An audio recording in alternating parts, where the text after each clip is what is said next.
right, Patrick Truckin, General Manager of your Twin Eagles Country Club, coming at you with my 5th installment of what happened this week with the master plan.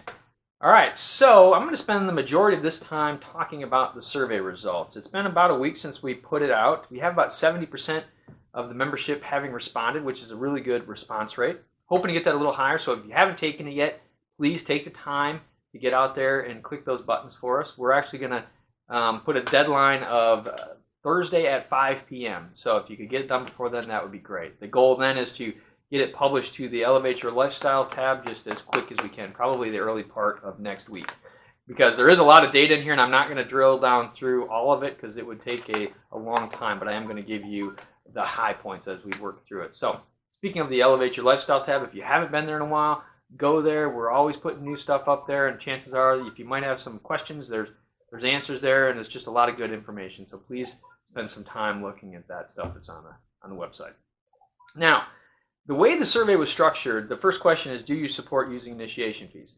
Now, initiation fees, depending on how you answered that, if you answered yes, you went down through a series of questions that were all based on the dollars and cents associated with initiation fees. And then if you went down the no, all of your questions were based on the no. So there was a difference there. The same questions, it was just the dollars were different as you worked through the survey.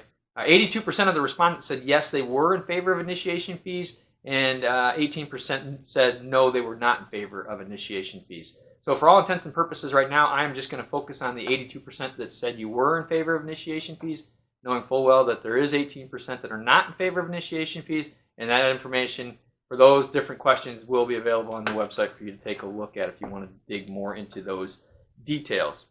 That being said, I'd also like to say we are going to get out in the next couple of days a little bit of a description of what the initiation fees would look like here at Twin Eagles. You know, there's a lot of conversation about full golf versus sport versus social. You know, that 10-4-3 model would be the same for initiation fees and so on and so forth. You know, if you're here, if you're a member today, you're grandfathered in, no initiation fees, you can move around in the community as much as you want. But as long as you stay a member, you'll never have to pay an initiation fee. So getting some answers to questions like that are out there, we're going to try to get that out in the membership's hands in the next couple of days. And I think that might help with some of that 18%. And again, it might not. So we'll see. Now, so to the first question, again, remember, this is people that answered they were in favor of initiation fees. Are you in favor of the clubhouse at $216 a month for 10 years? Oh, I'm sorry, I just totally blew it because I went right to the one without initiation fees. So, all right, clubhouse at $157 per month. The yeses are at 66% right now. The no's are at 17%, and I'm on the fence is at 16%. So while 65% or 66% is a good number, I think there's opportunities to improve on that. We need to have some more conversations about the why. What do we need to change? Is it the design? Is it the cost? Or is it programmatically something different? But I think that tells us that there's opportunity to do better because I would like to see us do better. That's a good number. That's not an exceptional number in my mind. So we need to spend some time on that. The majority of the reason why people were either voting no or on the fence is because of design and cost. So again, I think we can spend some time, drill down into that next level and see what it takes to get more people excited about the clubhouse, if more people can get excited about the clubhouse. So the Talon at $87 per month, you have a support rate of 82%. So that's pretty high. That's a really good number if you're excited about getting the Talon done. You also have, on the other side of the column, the people who were not in favor of initiation fees. This is the only one that they voted they were in favor for. 57% of them said yes, they were in favor of the Talon. So again, I think that's telling. That tells me that the Talon is something that the membership can definitely get behind in some form or fashion. Remember, Chad Goetz is going to be out here March 10th. He's going to spend an hour or two talking about the philosophy and the strategy of why they're proposing the changes.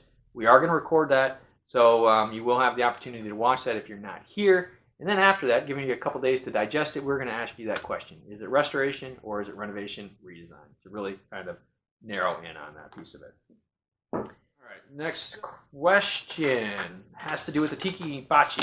Now, they're linked, and we call it out. We call it Tiki Bachi on here because the Bachi is driving some of the programmatic needs of the Tiki, meaning that we know from clubs in Southwest Florida that whether or not you know it or not, well over 50% of you will play in a regular weekly bocce league.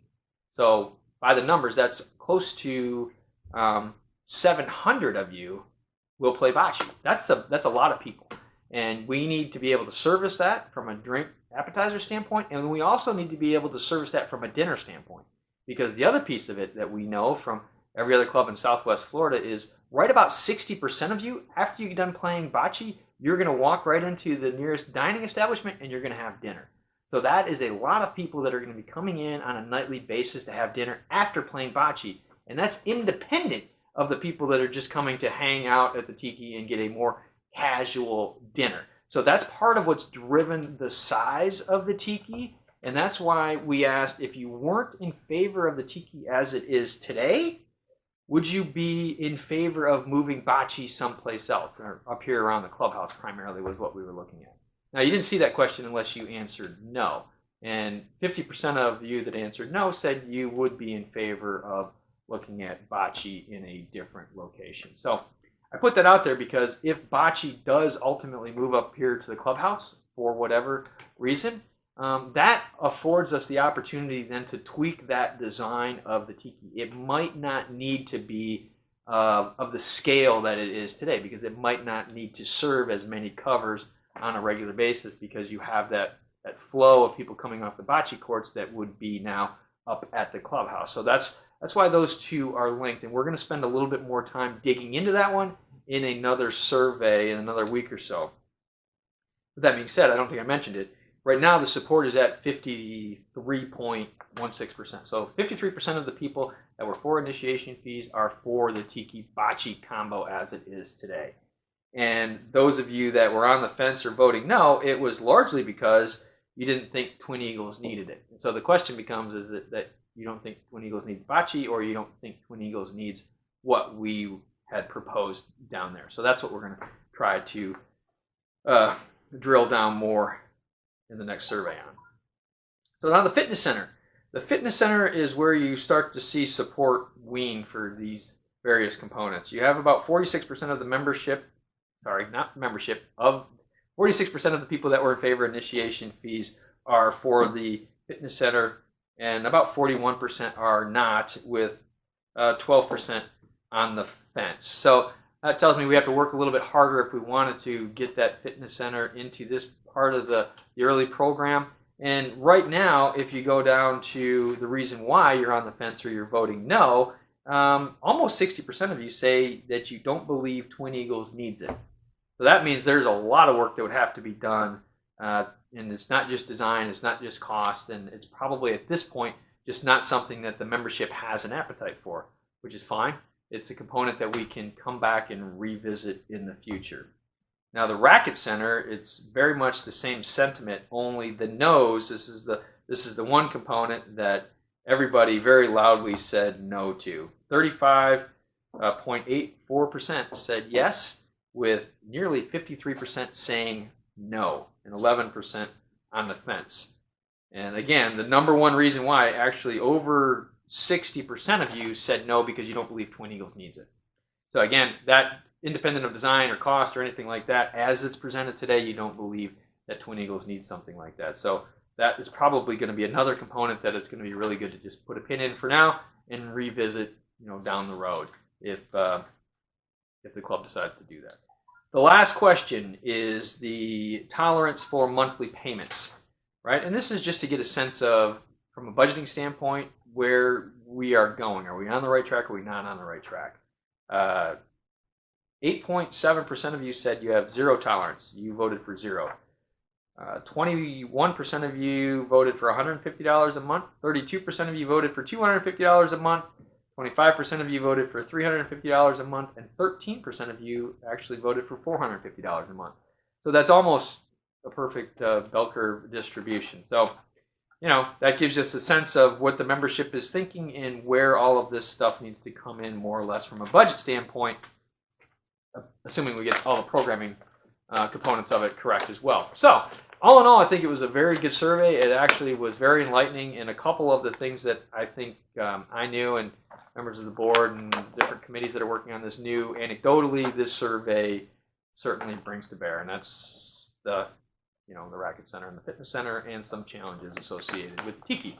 So that tells me that we need to spend some more time asking the membership about the Tiki in particular, so we can dig down into that. And then again, like I mentioned earlier, we want to tighten up the clubhouse too, to really dive into what would make that just the perfect project for a much larger percentage of the membership. Even though we're at that 67% or 66% right now, I think we can do better. I think we can have more conversations, whether it be programmatic, design, or cost, or whatnot. I think we can do better. So right now, I think that's all I have for you. I look forward to seeing you around the club.